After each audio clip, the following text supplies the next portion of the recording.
What's up, YouTube family? Welcome to Discouraged to Willing, part 10 of 12. And this video is about the courage to be authentic. In this video, we are going to go through a lot of the things to do with authenticity. Not all of the things, because all implies everything ever, which would be a drastically long video.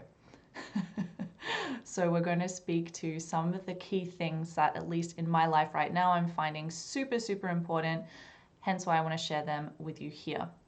We're going to speak about more specifically what authenticity isn't, what authenticity is. We're going to speak about why it takes courage to be authentic, speaking to some of the costs of authenticity, which is not often things we really speak about. Then we're going to move on into speaking about the necessary discomfort, which is part of the path of authenticity. Moving then into the quest of authenticity and practical tips for cultivating authenticity. And finishing up with the aligned action, which I remind you is connected to the passion project. So, yay for that. Let's get started, shall we? It's just a little flick of the hair. Flick of the hair. That's I should start these videos with welcome to this channel where it is me and my hair. Anyway, it's a thing. All right. So, very serious. What I want to speak to start off with, is a little contextualization of how the more you embody your authentic self, the more you're embodying your soul. And the more, basically the more that you do that, the more you are you. The more you are, let's just say we can reduce you to one color. You're not just one color, I know that, but let's just say that we could do that. And for the sake of the example, let's say your authentic essential self, your soul color, is like a vibrant purple.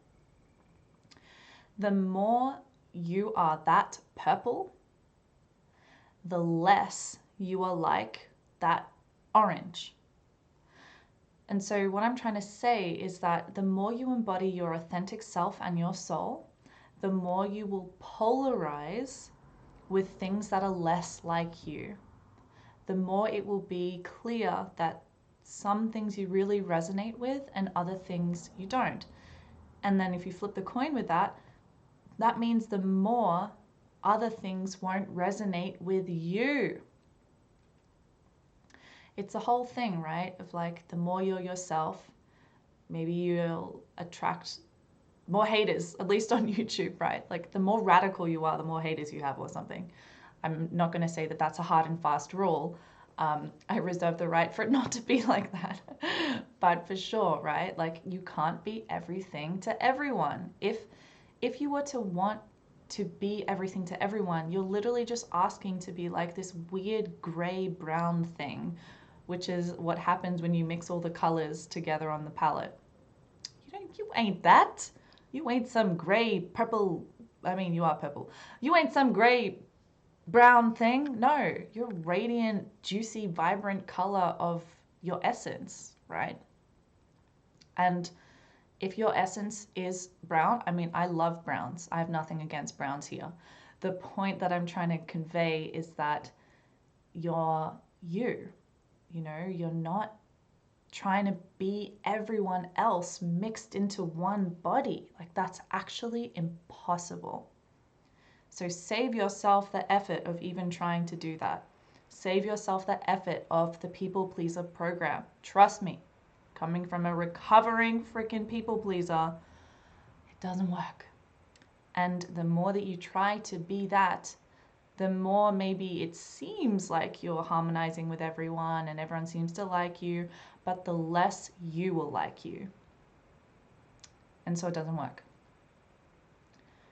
So my little mini color rant over. The point is that the more authentic you are, the less you can be everything for everyone. And that's not a bug, that's a feature, and a freaking good one.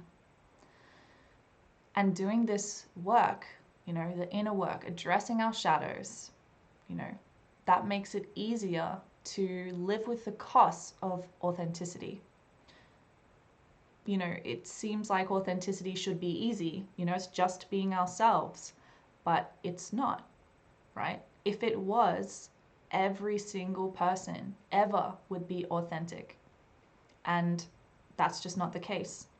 This world is full of fakeness, fake people, fake food, you name it. So actually, authenticity requires a lot of power and it takes time. And that's okay. But that's also why you need courage to be authentic. Because it takes courage to be that freaking brilliant purple or orange or brown or whatever it is, instead of all the other colors. It takes courage to be you and to stand out, so to speak. So as I said in my video, Inauthenticity Fatigue, which I highly recommend you go watch because it pairs brilliantly with this video. So anyway, yeah, what I said in that video, which bears repeating, is that the number one regret people had on their deathbed was that basically, quote, I wish I lived a more truthful life. I wish I lived my own life. I didn't live my own life. I wish I lived a life that was with more authenticity. That's their number one regret. And this was found out and discovered through the work of Elizabeth Kubler-Ross, who has worked with thousands of terminally ill people. So yeah, powerful. That's the power of authenticity here. Now let's get into what authenticity isn't. So it's inauthenticity, right? But what's that? Totally refer to inauthenticity fatigue. That'll really be a nice contextualizer for this video. But inauthenticity is based on an internal split. It's a contradiction between how we act, what we say, what we do, and how we actually feel internally. They're not in coherence. There is a dissonance between our inner realm and how we present, right? And so this dissonance between how we present to the world is at the cost of our authentic self.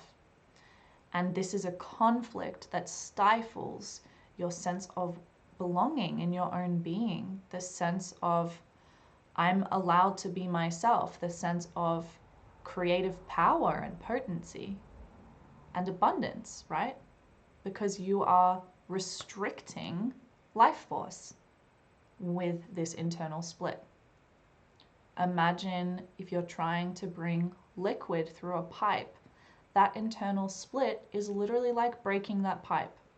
And so water's going to leak out, right? That's sort of a visual to help speak to what I just named here. And so that conflict, that split between the inner and outer realm is totally mirrored in the world that we live in. As I voiced previously, there are so many fake and superficial people. There is so much fake and superficial food. You can't even call it food. It's just chemicals. And there are fake and superficial false promises. Fake and superficial false media. You name it. As within, so without, right? So obviously, this has got to come from somewhere. So where does this freaking thing come from? I'm not going to try to spiral us into this seemingly never-ending blame game. That's not the point. But it is helpful to start to identify the seeds of inauthenticity in our own life. And in most cases, inauthenticity comes from early childhood, where somehow, somewhere, our childhood needs weren't met. We didn't receive the love and attention we needed. And somehow that created this thought form because the child in that state can't criticize its creators, so it thinks that something is wrong with it. If I didn't get the ice cream but my sister did, there's obviously something wrong with me, right? And when we get older, this can manifest into falling into this trap of comparison, worrying what others think about us, and it creates this false sort of personality mask which we begin to actually identify with. So yeah, again, go watch Inauthenticity Fatigue, all about that. But this further disconnects us from our true self and essence to the point where at some point we may not even remember who we truly are. We let other people tell us what to think, what to say, how to be, how to feel, what to go do in the world, right? And we just take that on board because there's some story that this is safer than being our true self. And who is our true self again?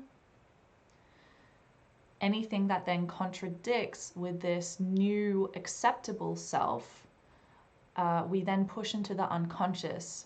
And that's where a lot of our shadows reside, right? In the unconscious. Those exiled parts of self which didn't get a place at the table, so to speak. So this leads to a suppression of our true desires, of our wounds, right? Because it doesn't align with the new, acceptable, but false self. And why? Because if we were to be that true self, if we were to bring our wounds and our true desires to the table, that would risk rejection, that would risk abandonment, mirroring this same rejection or abandonment that occurred in early childhood, right? And that which happened in early childhood in the first 7 years of life. This is like some of the biggest, some of the biggest influence upon our entire life, right? So what I'm not trying to do here is demonize our parents, blame our parents. You know, with the family constellations work, I've especially learned for myself in my journey that how could we expect our parents to give us something that they themselves didn't have from their own conditioning and their own family and the own time that they were brought up? Things are different. So we don't blame them. A lot of them did their very best, and it's just the nature of life that it's not perfect, you know, we didn't get our needs met all the time, and so cycles are set up in time, and that's just the way it is. I'm also not excusing very real, neglectful, abusive parents who very clearly did screw with their kids. Absolutely not excusing that. But also, the main thing I'm trying to do here is just, we're not going to get trapped in a blame game here. Okay. So then, authenticity is not this false personality that is acceptable, that we then started to identify with because it was what gave us the most safety at some point. Authenticity is not living on autopilot, just trying to get by and survive at the expense of honest communication, at the expense of speaking up, at the expense of creativity, right? Authenticity also isn't this love and light, false toxic positivity washing. Definitely not that. Authenticity is not bypassing in any way, like emotional avoidance, right? For the sake of harmony, right? The people pleaser.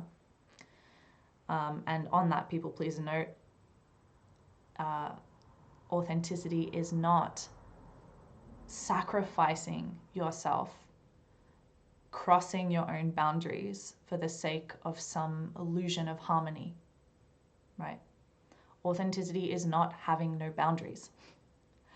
Authenticity is not making decisions based on how much money, attention, fame, recognition, validation you can get from the outside.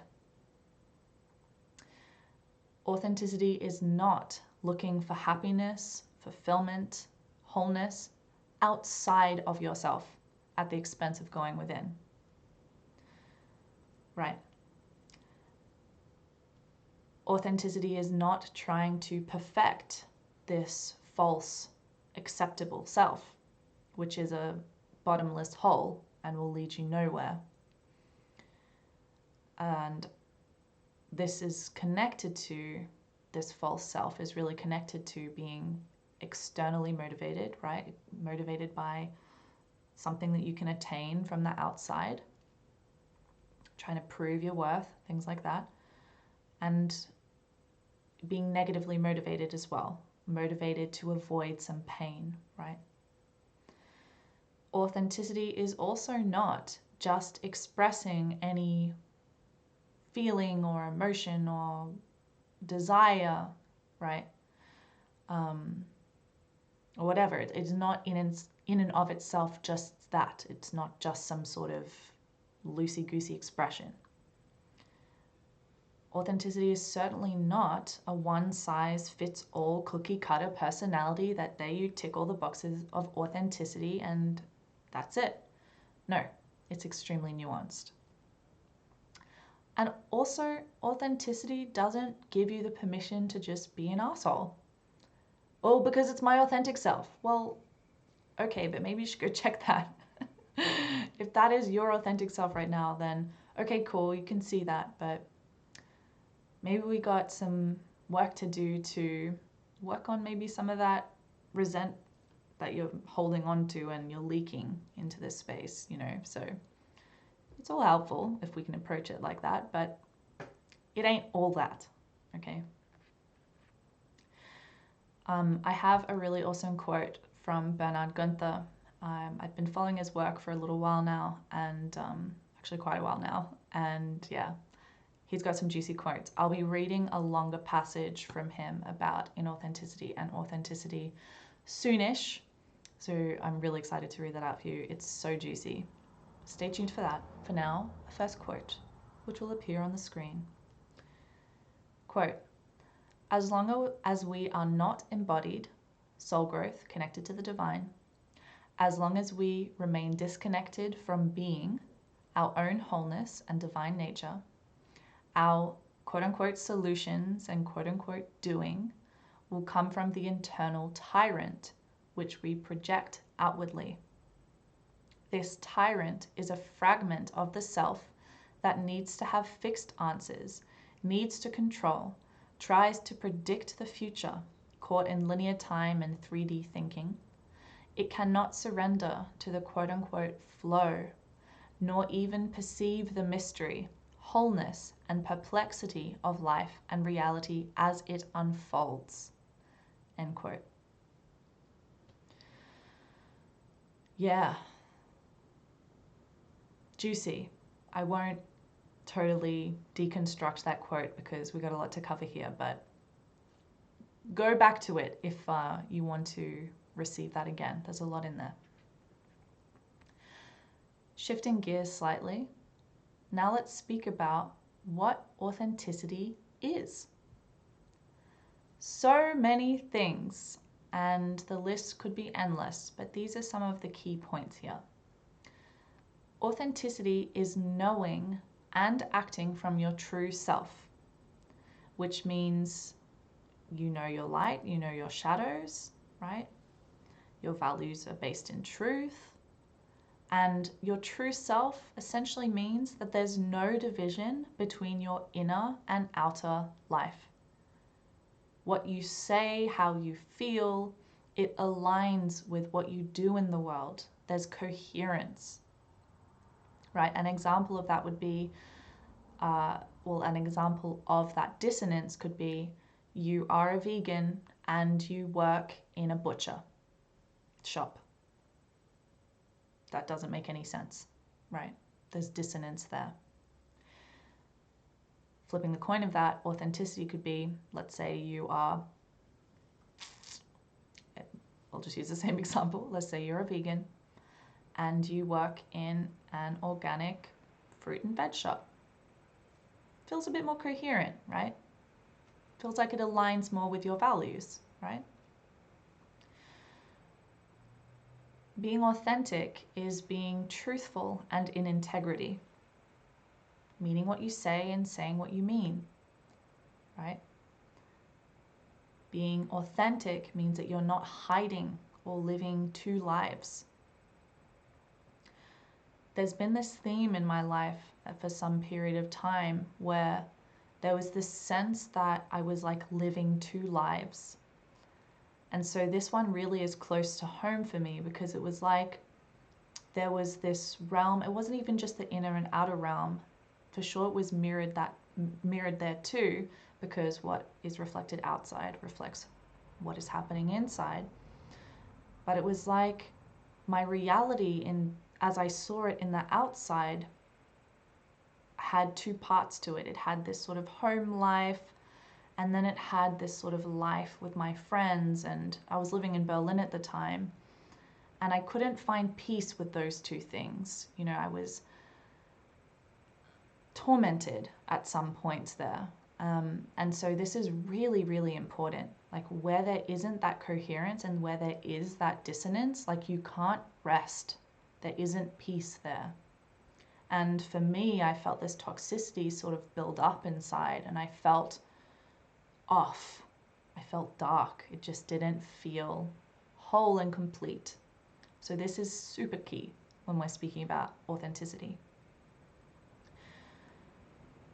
Leading on from that, authenticity is making decisions based on our own genuine beliefs and values and personal style and personal taste, right? Authenticity is, implicit in authenticity is conscious awareness. You have awareness of what your own genuine beliefs are. You have awareness of what comes to you and what tries to tell you how the way things are. And you're like, oh, that's cool. Like that's your authentic truth, or that's your belief. That doesn't mean I have to adopt that as my belief. This is what I believe because these are my values, right? Being authentic means that you have clear communication or expression of truth. Truth, I remind you, being whole. Truth being the two sides of the coin. Truth is not the love and light whitewashing, right? Authenticity is an explorative, experiential process, not some thing that you can just grab, not some place you just arrive to and that's it. No, authenticity is a journey. It is a quest. It is a lifelong process that constantly unfolds and unfurls and grows as you grow, sheds as you shed, right? Authenticity is fundamentally a connection to your inner guidance, your intuition, and your own true essence. Your soul fire, as I love to say, your heart, right? And authenticity is the ability for you to express that through this, right? Authenticity also requires a sense, or really a healthy self-esteem, because if you have no self-esteem, you will just default to what other people do or how they are, and your opinions don't matter, or what you truly want doesn't matter, because there's no self-esteem, there's no care or valuing of you. So when we are speaking about authenticity and what it is, we are implicitly speaking about a healthy sense of self and a healthy self-esteem, which means really a healthy ego. I have no issue with egos so long as they are in check. I know when my ego gets out of check, it is like the biggest rebel ever, and it's not helpful. So we don't hate the egos. We see that they have a huge shadow, and we make them our allies. We make them healthy. And authenticity really relates to the process of individuation, which Carl Jung speaks about a lot and has spoken about and has shared and taught in his work. Individuation, in essence, is the ability to choose the values, the ways by which we live, instead of just merely living out of the social norms in an unreflective and unconscious way, right? Just like taking them as default, blind faith, no questions asked. Individuation is akin to sovereignty, the power to choose, right? So totally connected to what authenticity is. And again, this is not easy. It's not supposed to be easy. So don't shame yourself if you find it hard to be authentic. That's the point. That's why it's the great work. That's why it's the Holy Grail, if we can put it in those words. It's something that we earn, so to speak, through effort. Not to say that you can't, I'm not trying to say that there's this like price and you got to whip yourself into shape and earn the authenticity. It's not like that kind of thing, but it's like, yeah, there's some work we got to do here. We're born into this thing, and for a large period of time, we're not conscious of a lot of stuff, and we got to unlearn a bunch of stuff now. That's okay. It's part of the process. And you're here, so you're doing something right. Right? Okay, this is where I'm going to read for you this juicy chunk of an article from Bernard Gunther about authenticity and inauthenticity. So the words will appear on the screen. You can follow along that way. And yeah, I hope you really enjoy this. Super juicy. I'm not going to read everything, but it is, it's chunky, all right? So let's do it. Quote, "We start living an inauthentic life when we fall into the trap of comparison and are very concerned about what other people think of us and the way they see us, resulting in a people-pleaser program and a lack of boundaries. We then build a fake persona to appear a certain way based on the social image we'd like to portray. We then start to identify with our external ego personality and create a further disconnect from our true self essence. Any feelings and emotions that contradict the ideal image we have of ourselves then get pushed into the unconscious. This also results in a suppression of our wounds, traumas, and negative quote-unquote emotions, which we don't like to feel, express, and show. Authenticity doesn't mean to just express any desire or compulsion we may have or act out from our neurotic, narcissistic ego. It means to act from our true self. Therefore, genuine authenticity means to be in touch with our inner self, our body, our feelings, our spirit, and express this essence through the instrument of the ego personality. We then don't shy away from the pain and discomfort, but see it as a sign to adjust, engaging in inner work without trying to escape or fill our internal emptiness through external means. There is no division between our outer and inner life. Inauthenticity is based on an internal split, a contradiction between how we act, what we say and do, and how we feel internally. When we get stuck in inauthenticity, we lose our inner guidance, connected to essence, the divine. Inauthenticity is also the result of head-centric living and disembodiment. It is a state where we live disconnected from the wisdom of our bodies. The more severe the body-mind split, the more we look externally for happiness, guidance, and fulfillment. Most people live inauthentic lives because of social and cultural conditioning. The goals, desires, needs, and wants they have, and the lives, careers they pursue because of these needs, wants, desires, are most often not their own, based on who they truly are within, but have been programmed into them via official culture and/or are the result of trying to fill their emptiness, holes within, based on unfelt wounds and trauma that they might not even be consciously aware of. They don't know who they are and don't know that they don't know. There is no true individuality on that level of being, but only mechanical living under the illusion of free will. End quote. Woohoo! Juicy, juicy, huh? So yeah, I really love how this reinforced a lot of the points that I shared above. Before. Love how I just like saw it like this. Anyway, you get what I mean. And really honed in on what inauthenticity is and what authenticity is, and why authenticity arose in the first place. So I hope that, assimilated some of the things that we spoke about just now for you.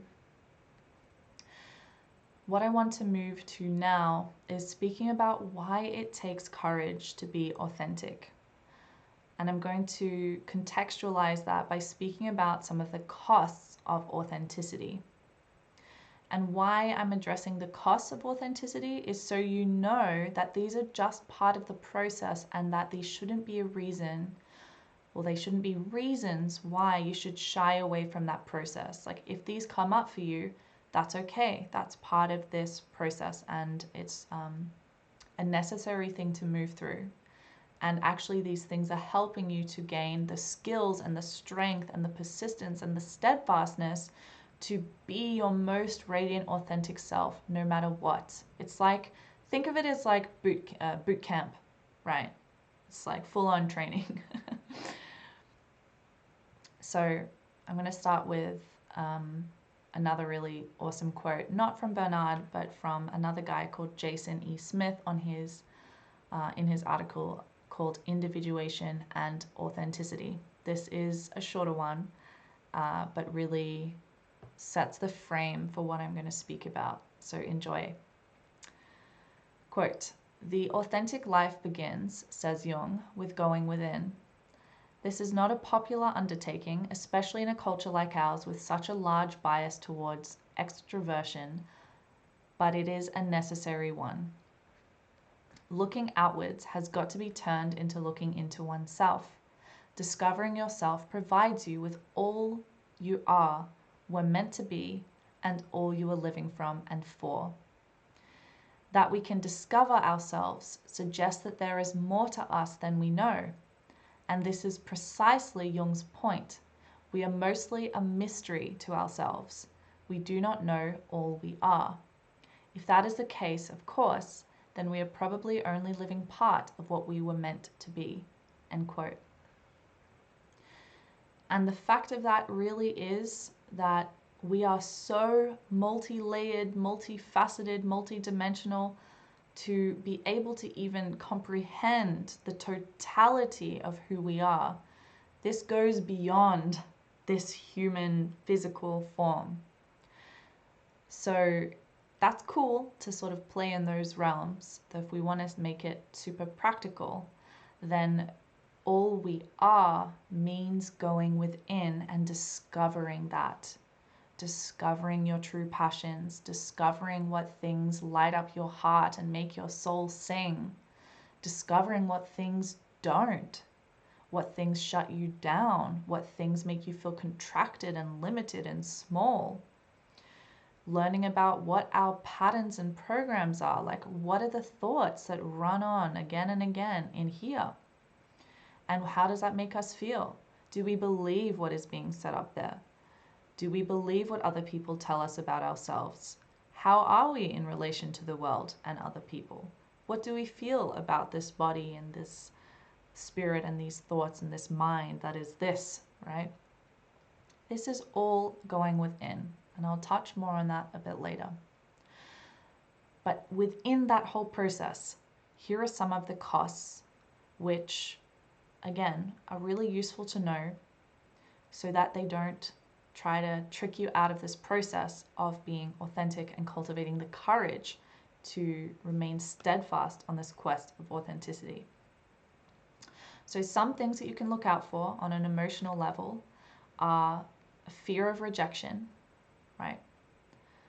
Fearing that you'll be misunderstood. The more authentic you are, the more you shine your light. And there could be some anxiety that comes from that. So compassion to that.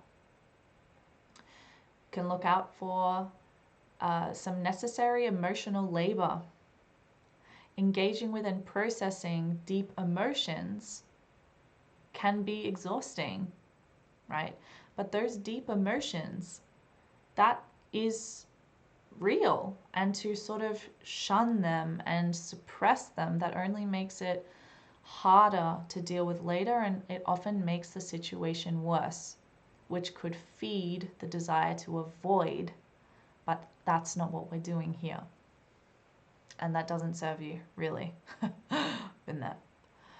So emotional labor, it's a cost. It's work to be authentic. It's work to process the stuff as it comes up. It's work to express the things as they come up, right? Vulnerability. Okay, being authentic requires exposing your true self, which can feel risky, which can feel frightening and tender, right? If you've been so used to just navigating life and work and relationships with 10 layers of defense and 20 masks on, vulnerability is going to feel like, for sure, a threat, but also kind of foreign. It's like, that's a language that I might need to learn.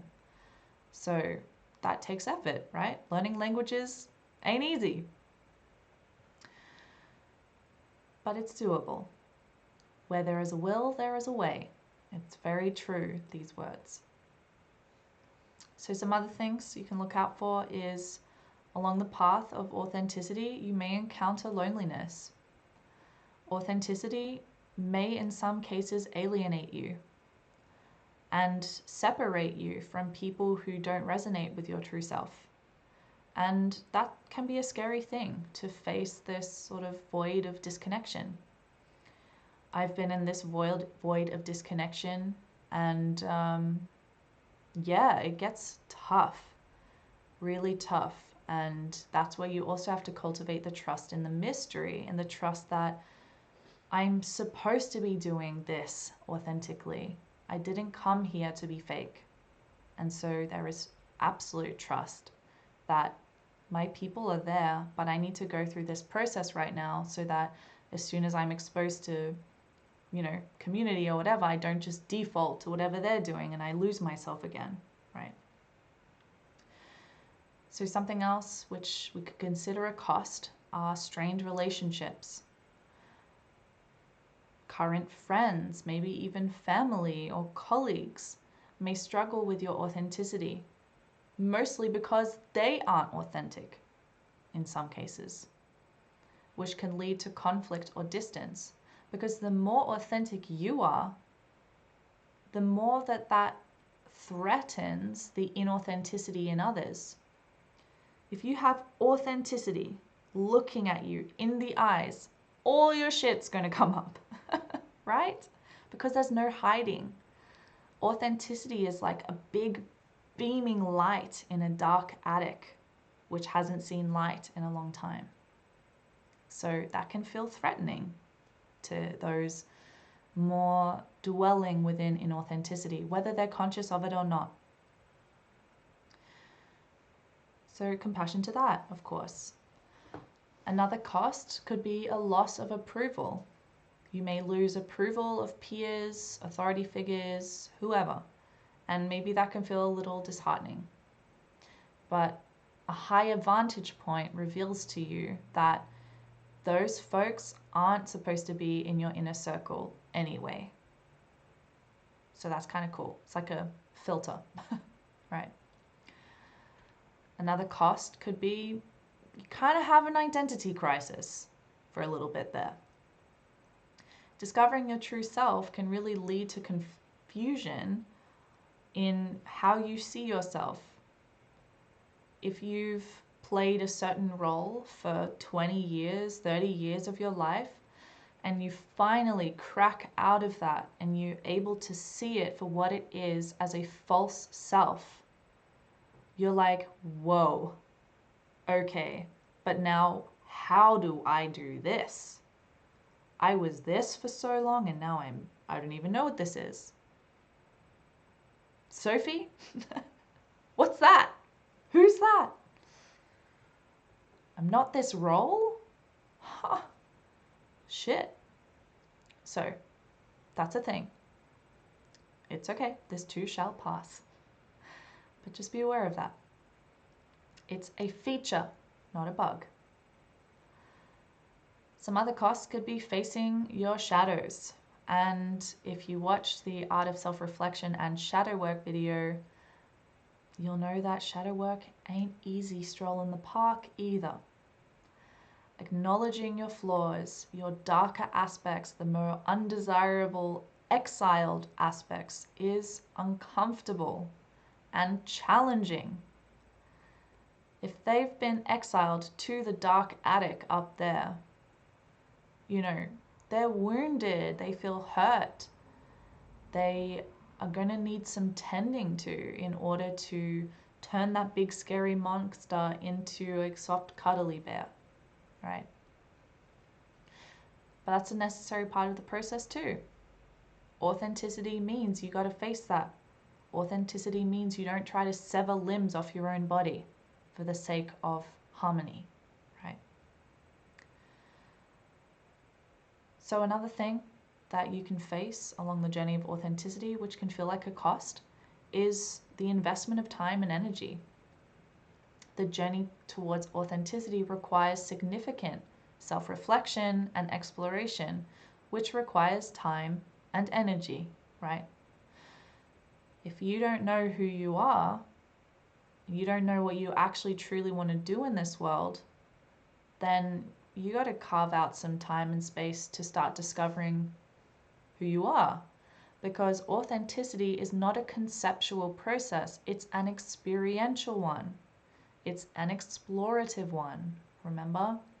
And so that's why you got to go try stuff. You got to not just think about self-reflection, you got to actually do it. Hence the investment of time. So that's a cost, right? But if we think of that one, it's actually more of an investment. Because if you invest that time and that energy, well then what is an investment? Ultimately something comes back to you. So with each of these costs, you can also see it as an investment. The effort that you put in here means that there's energy that comes back to you in reciprocity, right? So along the path of authenticity, be prepared to face discomfort. Embracing authenticity and your authentic self often involves uncomfortable situations, such as difficult conversations, making difficult decisions, doing difficult things, where inauthenticity allows you to just blend into the background, be the wallflower, fade out, you know, let other people make the decisions, let other people do the thing, or just go along with what everyone else is doing. Authenticity is a differentiator a lot of the time. So it's like your light just dings on and everyone else's light is like off and you're like, oh, okay. It's uncomfortable. There's not a textbook, you know, there's not a thing telling you make this decision now or in 10 minutes you will do this. It's a flow state. You're facing the mystery right there. So that's uncomfortable. Just be aware of that. And you're going to be facing uncertainty along the path of authenticity. Living authentically can lead to uncertainty about your future or creating a sort of feeling of uncertainty about what's going to happen. Particularly if you've been playing some role that isn't in alignment with who you truly are. And so if that path was laid out for you, but you discover that that's not actually your path, and this was given to you by your education system, or maybe you had parents who were super pushy about, you need to do this thing. And they weren't saying that necessarily out of malice, but because they also really wanted you to survive. They didn't want you to be maybe dealing with the same stresses that maybe they dealt with in their life, right? So cool, compassion to that, but shit, you became an engineer when really you wanted to be a musician. Fuck, what do you do with that? So there's uncertainty there that you're gonna maybe face. And again, that is a feature, not a bug. Doesn't mean it's not uncomfortable, like it is. And that's why authenticity ain't easy. But my God, is it rewarding? My God, is it the thing that actually fulfills you? So, some further things to be aware of. Got a few more here that I want to share with you. Similar to what I shared just before, cost of authenticity could be on a career level, it throws a spanner in the works. Pursuing a path that aligns with your authentic self may involve leaving previous jobs or starting over again. And that's scary. Okay? Authenticity is an investment in self-discovery. And so there are, not always, but likely there are some costs financially connected to that. Maybe as you start to unpick these inauthentic threads and your authentic self emerges, there's some therapy there that you want to do. There's some coaching there, some mentoring there, some courses that you want to do, which will be of great benefit to you. And you should absolutely go invest in yourself, because remember, it's an investment that's going to come back to you, and may it come back to you tenfold, right? But just be aware of that. There may be some financial investments necessary for your authentic path. And cool, feature, not a bug.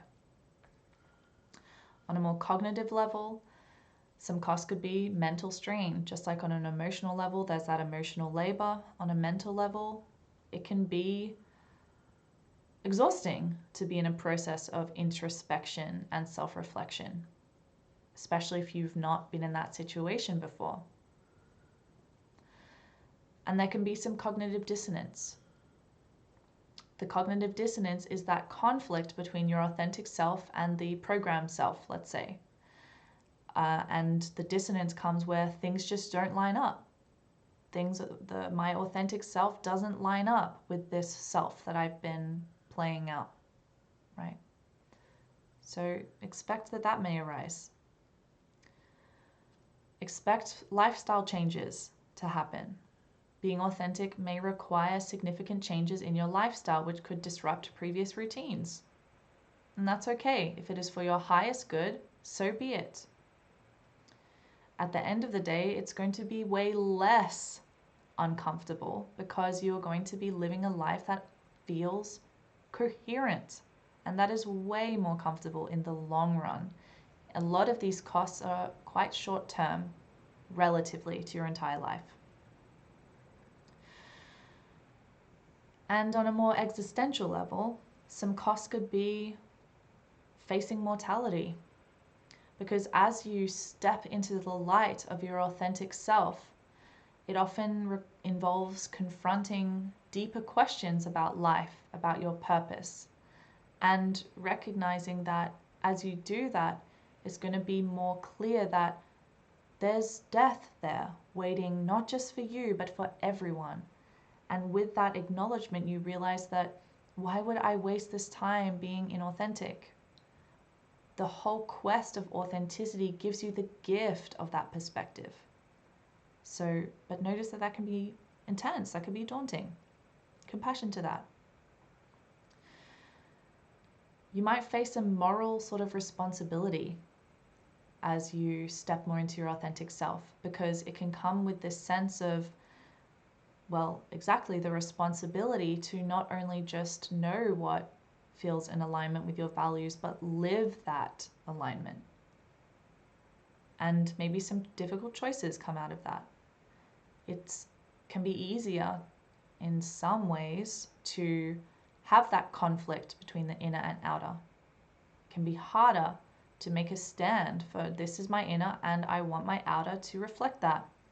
Even if that means I leave this job, even if it means I leave this relationship, even if it means I move away from those people, whatever it might be. But there is a moral responsibility there, because if you don't align with that, there comes the dissonance again. There comes that internal split, which is a restriction of your beautiful creative life force energy and a closing of your beautiful precious heart.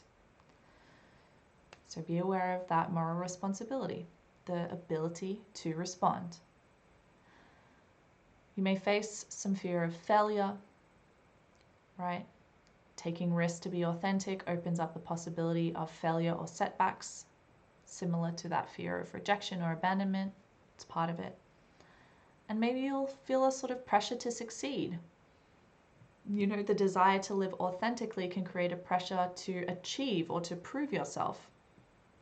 And that's actually a trap, because your authentic self isn't trying to prove their worth.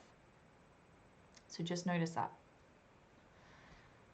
In summary, inauthenticity feels easier on some level because it allows for this conformity, this social acceptance and avoidance of discomfort, but on some superficial level, not in the long term.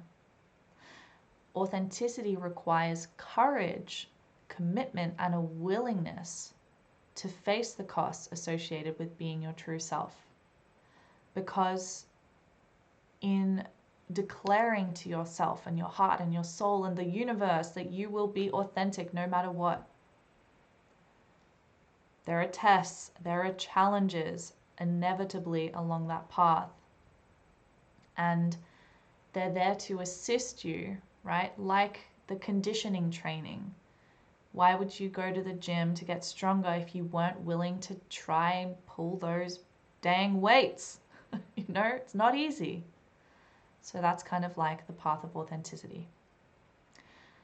The courage piece is key, because when we are speaking about courage, we are speaking about fear.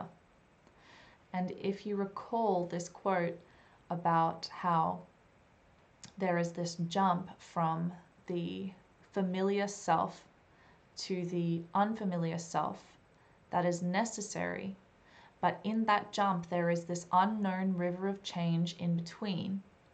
And that river of change means the unknown, and the unknown means the unfamiliar, and the unfamiliar means a threat to the comfortable self. And what does that mean? Fear. Fear comes up. And that's also a feature. That's part of this process of authenticity. That's why it requires courage. Because courage means you are facing those fears. We'll get more into that in just a second, but this does move us on into why there's a necessary embracing of this discomfort. If you don't accept that there are costs along the path of being your authentic self, you're essentially saying that you don't want to discover who you truly are. You don't want to do this thing. You'd rather just play someone else's role, so to speak. But then you're not giving yourself the opportunity to fulfill your destiny, to fulfill your essence, to fulfill this true purpose of why you're here. Not that there's just one exact, perfectly articulated thing that you're supposed to do on this world. I'm definitely not saying that when I'm speaking about purpose. But there is an essence of destiny, right? There's an essence of, there's a combination of things, there's a flavor that I'm supposed to bring to this world. And if I don't face these costs, if I don't accept that there's challenge on the path, then I'm not giving myself that opportunity to try that out, to discover that, to embark on that quest. So that's why we have to embrace the necessary discomfort. That's why we've got to face the fear, thereby cultivating courage. Authenticity, if you haven't gathered, doesn't mean an easy life.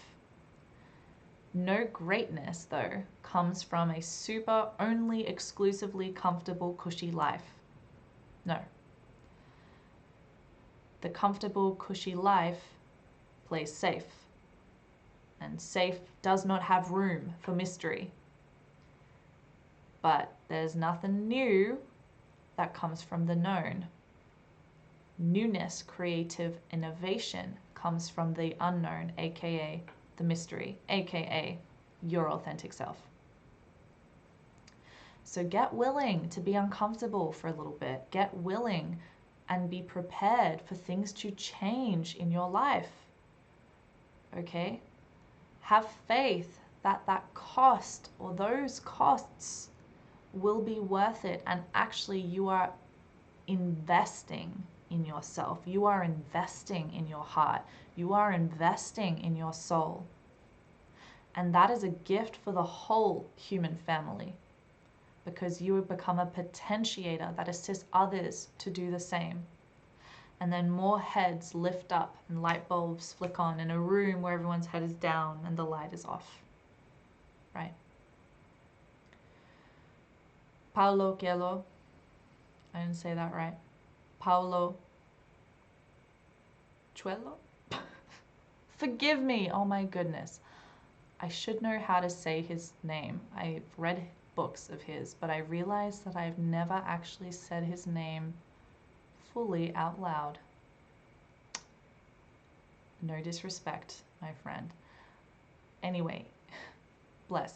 He has an awesome quote, and I'm going to read it to you. Here it is. Quote, "My heart is afraid it will have to suffer. Tell your heart that the fear of suffering is worse than the suffering itself, and that no heart has ever suffered when it does in search of its dreams." End quote. I love that. The feeling of that quote perfectly encapsulates what I've been sharing with you, so I hope you feel that goodness through the screen. So yeah, touching on those fears again. The fears are normal, okay? You are not the exception by experiencing fear along the path of authenticity. Where there is fear, there is often transformation that is about to, or that is on the other side of that fear. A little visual here could be, let's say there's this circle, and in the circle is comfort zone.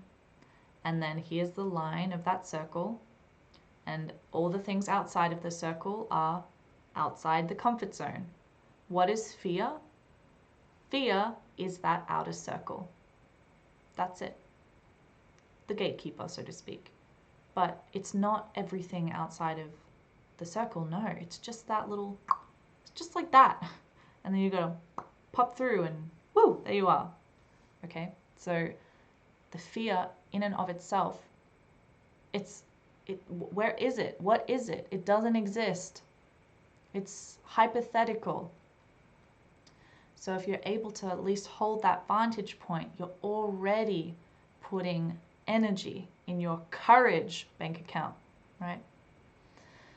And for another sort of perspectival shift there, just remember that these fears are often gatekeepers, marking that next level, quote unquote, aka the space, the place, the vibe outside of the comfort zone. This being the fertile soil for you to expand and flourish and grow and transcend previous limits. So if you can see those fears as actually a good sign, you're already assisting yourself, because a lot of the time we just need to see it with different glasses to be able to move forward. Fear can be a lot of the time just the reaction of that pain body that wants to stay safe in this little bubble.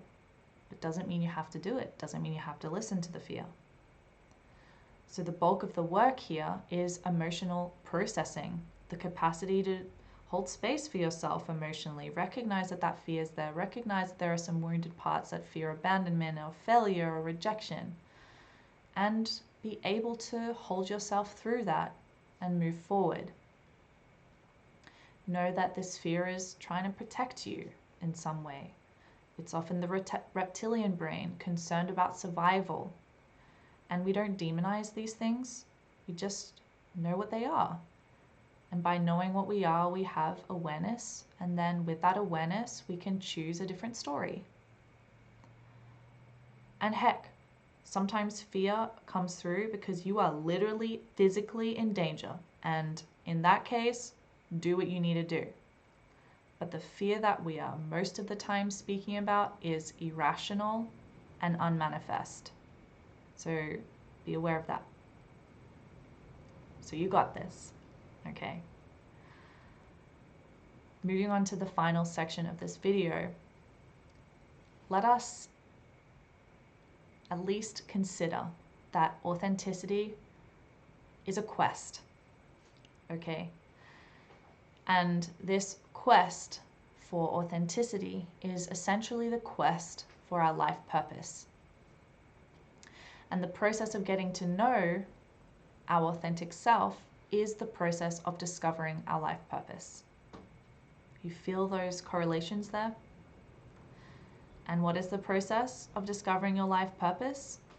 The process of following your bliss.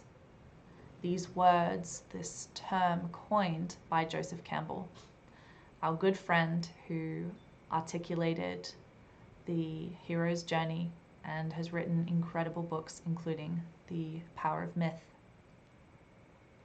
So authenticity involves following your bliss, and this in and of itself is a quest. It is a journey, not an end goal that is static or stationary or fixed, right? See it as a morphing, moving, dancing energy. And your bliss, what is that? It's not some superficial hedonistic pleasure that is like a bag of chips. Like, that is absolutely not what we're speaking about when we're speaking about bliss.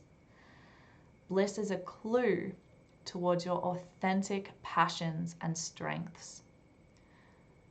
It becomes, well, the it being this quest of authenticity, this quest being the implicit discovery of your life purpose and following your bliss, following your fascination.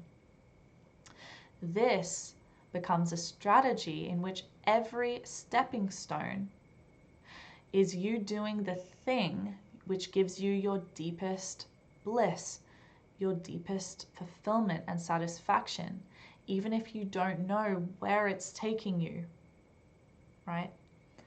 So authenticity is that, right? Some days you may have absolutely no idea where this ship is taking you, right? You hopped on the spaceship of authenticity and you're like, yo, where are we going? How long am I on this spaceship? And you're like, oh, I am the spaceship. So sometimes you just don't know where you're going. And that's okay. That's you facing the mystery, the unknown, the potential, the infinite potential. And remember that the void, the unknown, the mystery, it's you looking at the unfamiliar heaven. You already know the familiar hell. You've already been playing in that. You don't need to play in that mud anymore. But you're facing the unfamiliar heaven. And if you are at step 10, why would you expect that you could see step 25? You're not supposed to. One step at a time. So actually the mystery is when we're just like, whoa, like trying to see step 100. And we're like, well, that's cool. I know there are a bunch of steps over there, but all good. I just got my next step to look at.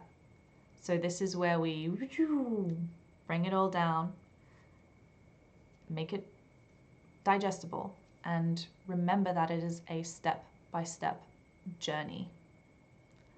So permission slip for it to be that. As part of this quest, see yourself as the hero and the warrior. They both know who they are on some level, right? The hero and the warrior are courageous. They're willing to act. They're fighting for what's right and true. They have higher morals and they're guided by an inner compass. Authenticity being your inner compass, your inner guidance, connected to your intuition, the voice of your heart and your soul. So being the hero and the warrior means that you're not afraid to fight for what's true. You're not afraid to fight for what's true for you, even. Not in a righteous, narcissistic kind of way, but in a like, this is what's up. You know, it's virtuous. And there's just something that's coming through right now which feels necessary to voice, which is like, may none of these things that I'm saying also be a reason to get lost in some sort of black and white, this is the script and this is what needs to happen and I need to be then super virtuous and I need to be fighting all the time. And no, it's not that. Sometimes that may arise, but remember, there's no script here. There's no one size fits all perfectly curated personality archetype. Authenticity is you figuring out the ingredients and the recipe and the seasons and the flavors of you. And no one else can do that for you because no one else is you. So it's not so static and it's not so fixed and it's not so generalized. But in principle, we can definitely say that there is courage, there is willingness, there is a sense of being connected to a sort of higher morals, and there's an inner compass there. How that manifests is going to be different for everyone. And so remember that this knowing yourself in this depth isn't easy, and it shouldn't be, and that's a feature, not a bug. In Gabor Mate's words, there is no painless authenticity. And I shared those words in Inauthenticity Fatigue, but they bear repeating. If authenticity was easy, everyone would be authentic. And sure, that sounds amazing, but everyone also being authentic doesn't mean some utopian love and light, no disagreements ever again. One authentic with another authentic doesn't mean they suddenly all agree. No, remember, maybe the purple ain't friends with the orange. Like, not to distill it or simplify it to that too much, but just to help you get the visual there. And a reminder that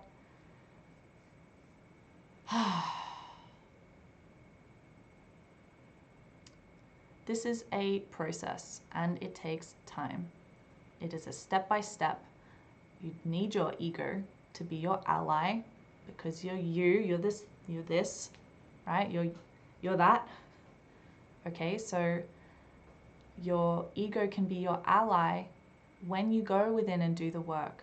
When you're acting from the wounded ego, that's where those bad habits and those bad patterns come in. That's where the exiling of parts arises. So yeah, the in-check ego, the healthy ego, that is akin to a healthy self-esteem, and you absolutely need that for your quest of authenticity. You need that to rise to the occasion and move forward with courage. So before we wrap up with some key tips, practical tips towards cultivating authenticity with courage, I first want to read a beautiful quote from Carl Jung. It goes like this: "How important it is to affirm one's own destiny. In this way, we forge an ego that does not break down when incomprehensible things happen, an ego that endures the truth, and that is capable of coping with the world and with fate. Then, to experience defeat is also to experience victory. Nothing is disturbed, neither inwardly nor outwardly, for one's own continuity has withstood the current of life and of time." End quote. Beautiful.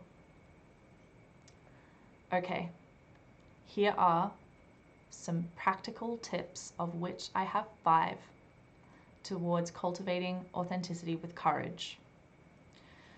Tip number 1 is to speak up where you would usually shut down. Let's say a trigger happens and you feel the fear of persecution boil up, which is a usual thing for you, this is where you could cultivate trying something different by taking a deep breath, noticing what's coming up, noticing that this is a pattern, and attempting to speak up non-violently in the moment, expressing with I language that I feel hurt by what has happened here, and so on. See what needs to come through. If you can't do that, don't shame yourself. Maybe within a few day window, try to bring yourself to speak up and address the issue via a call or a text or a voice message, or maybe to catch up, because by then it's discharged and you may be able to speak about it with more equanimity without risk of trigger coming up again. But that speaking up where you would usually shut down is important because you are repatterning something. If your previous habit was to just let things continually be swept under the rug, this is your opportunity to not do that, which absolutely cultivates courage and puts energy towards your authenticity. And of course, this counters those habits of being self-diminishing, not valuing your opinion, not valuing your feelings, and being avoidant. Super useful. Second tip is accept yourself as you are, in light and in shadow, not just the beautiful parts of you, but also the parts of you that are less beautiful.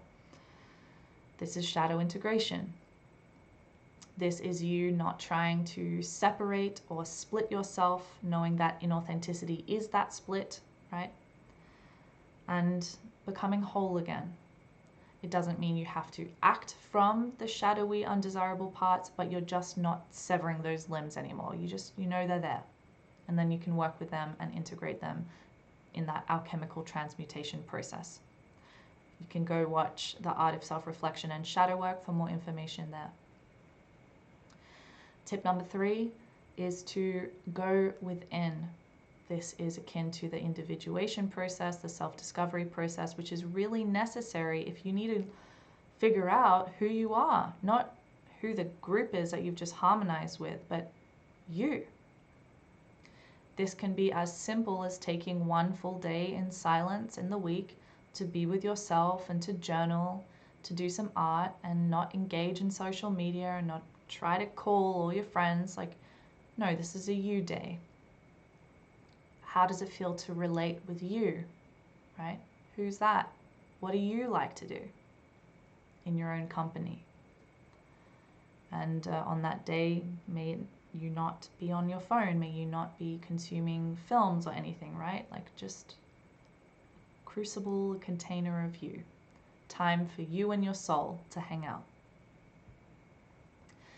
Tip number 4 is to integrate the fact that authenticity is an experiential and experimental, explorative process. So the tip is to experiment, to explore, and to experience. This is the antidote to getting stuck in these sort of echo chambers or feeding false masks. This is your opportunity to try new things, right? To face the fear of trying new things even. Because some of our authentic parts are repressed, right? And so trying new things can assist those parts to have a seat at the table. Maybe that experimentation can be through some outdoor camping, hiking, vision quest, if you really want to go for it.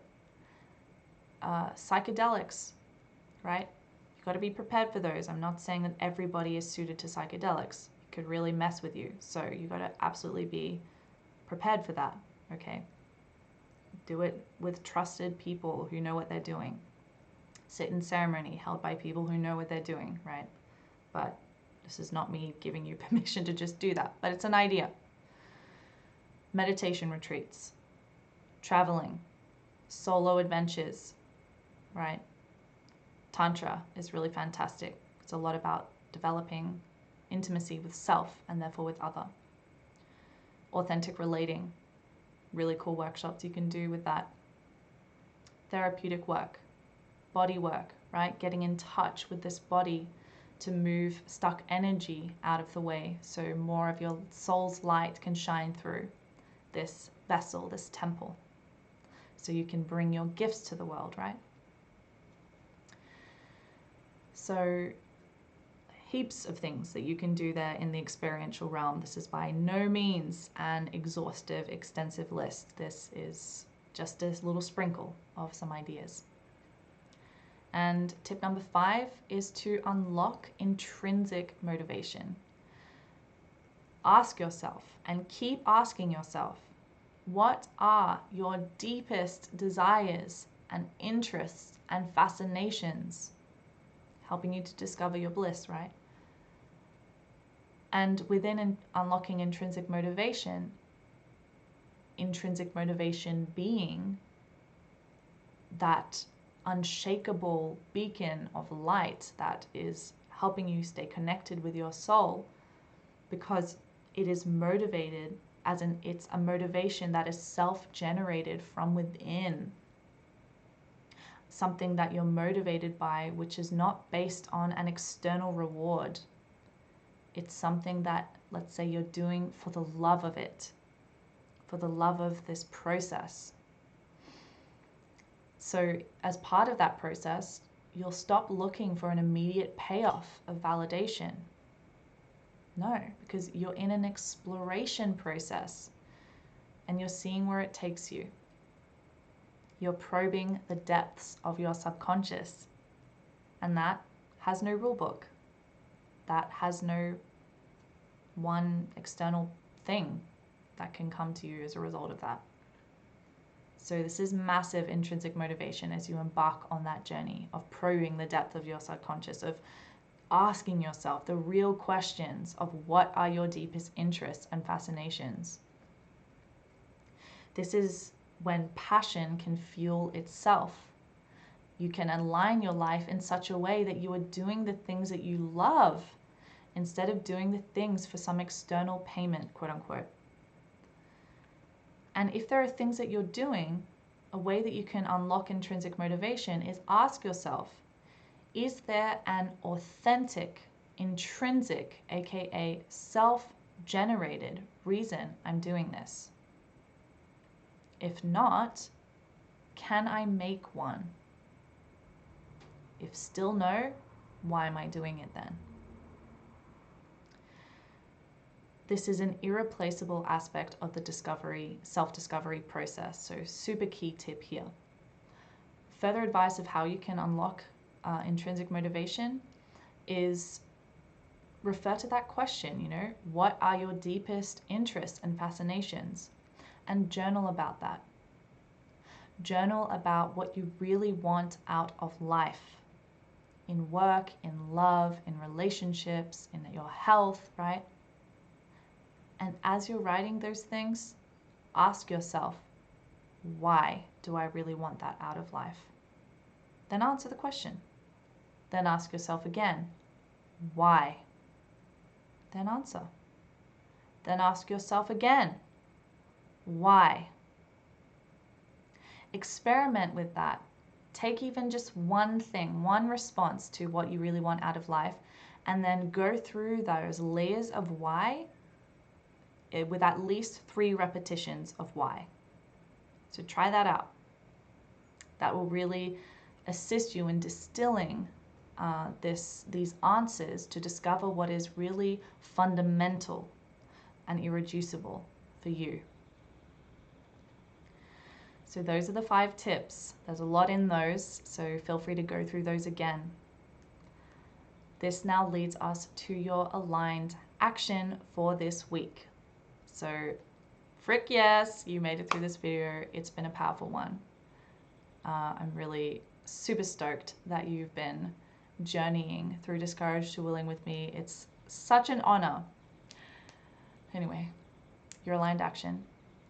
This is a continuation of the passion project, right? So in last week, you would have started brain blossoming of what your passion project is, what it could be, what it might look like, right? And in this week, what I really want you to do is distill that, refine that, simplify that. So the aligned action is, from what you've brain blossomed, select your medium, select your time frame, and then clarify the theme that you're working on. So those are the things. From everything you've brain blossomed, how are you actually going to deliver that? That's your medium. Is it going to be in a circle? Is it going to be a painting series? Is it going to be one painting? Is it going to be poetry? Right? That's your medium. Select that. Select your time frame. Let's say it's a circle. I'm going to host 3 circles and try it out. That's my project. If it's a painting, I'm going to do 1 painting in 4 weeks. And that's my time frame. If it's poetry, let's say I'm going to write 1 poem every day for the rest of Discouraged to Willing, which is 3 more weeks, right? Or it could be a longer term. It could be a longer time frame. So the main thing is that you decide on that time frame, and you don't stretch yourself too thin that you won't actually do it. You pick a time frame where you have a felt sense that this might push me a little, but I can do this and I will do this, right? Willingness, the will to do it. And then of course, decide upon your theme. I'm going to do 3 sharing circles on the theme of Discouraged to Willing. Talking about that, I'm going to do a self-portrait, which is revealing my soul. And the theme is a soul portrait, right? So decide on those things. Final recap, select your medium, select your time frame, select your theme. That's it. Okay. How's that all landing for you? We covered a lot. Do you feel you know a little bit more about authenticity, or a lot more about authenticity, and even what authenticity isn't? Good. I'm glad that things have been landing well, and may they continue to land. Don't expect that all the things will just be in there all of a sudden, like, all good. So as we wrap up, may I remind you that authenticity is experiential, not just conceptual. So may you put some of these things into practice. The aligned actions will certainly assist you with that. And if you ignore your authentic self, you're ignoring your bliss. You're ignoring the yearnings of your heart and your soul. And this is not a fulfilling life. So may you take your authenticity seriously. Playfully, of course, but seriously. May you live a life that is in alignment with your heart and your soul. And may you be a potentiator that helps others to live from their heart and their soul, which is a gift for the whole of this earth. You got this. If you want one-to-one support along this process, I'm here. Email me. My email is below. We can talk about my offerings and how they can be useful for you. You can book a free discovery call and we can chat in real time about that. That's a free offering that I have. Other than that, follow me on Instagram, right? Like this video, subscribe to this channel, support the good stuff that's happening here. And may this be a really useful resource for you along your own path. That is the entire intention of this channel and my offerings. So bless you for being here. It's such an honor.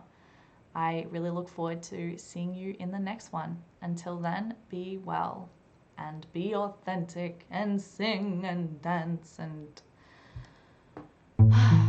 enjoy that.